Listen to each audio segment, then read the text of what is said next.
Good day, guys. So today we'll be looking at the design requirements for our board. And here we have to collect sensor data and transmit wirelessly.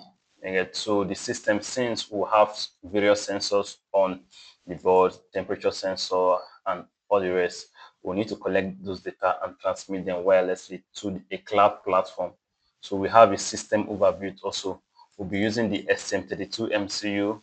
We'll be using the for the SM32, it's majorly for the control function. It will act as the control system where to control every other peripheral on the design. Then we'll have the ESP32. So this will act as the Wi-Fi module. This is what will bridge this hardware and also connect it to the cloud or to the internet. Then we'll have various sensors. We'll also have the USB for our power distribution and our debug interfaces. Debug interfaces is where we can flash our code to the microcontroller so that it can actually receive the necessary instructions that are needed for it to function as intended. Then we'll have core components.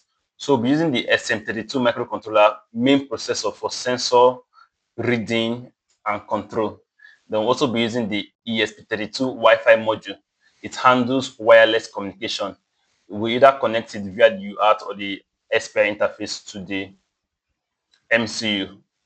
That is what it will do on our system. Then we also have sensors. We have the temperature sensor, we have the humidity sensor, and we also have IMU sensor that has both accelerometer and gyroscope embedded in it. Then we'll have our communication via standard digital interfaces. We'll also learn about some embedded communication protocols like the I2C, like the SPI, the UART, and how this stuff communicates together in order to function well on your system. Then lastly, we have the system will be powered via Type-C port, so we won't be using battery.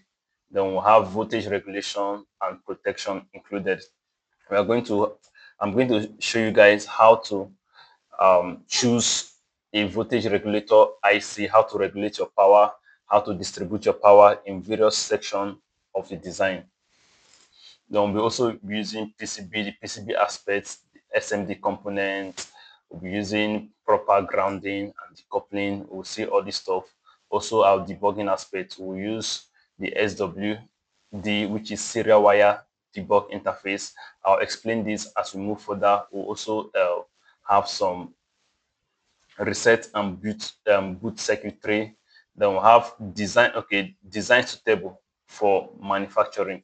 We'll generate our manufacturing files like the GABA files, the BOM, the pick and place file that is necessary for our manufacturer to be able to produce our board as we have designed it. So this is just a few stuff on the design requirements. From next video, we'll be talking about the PCB design appropriately and the software we are going to be using.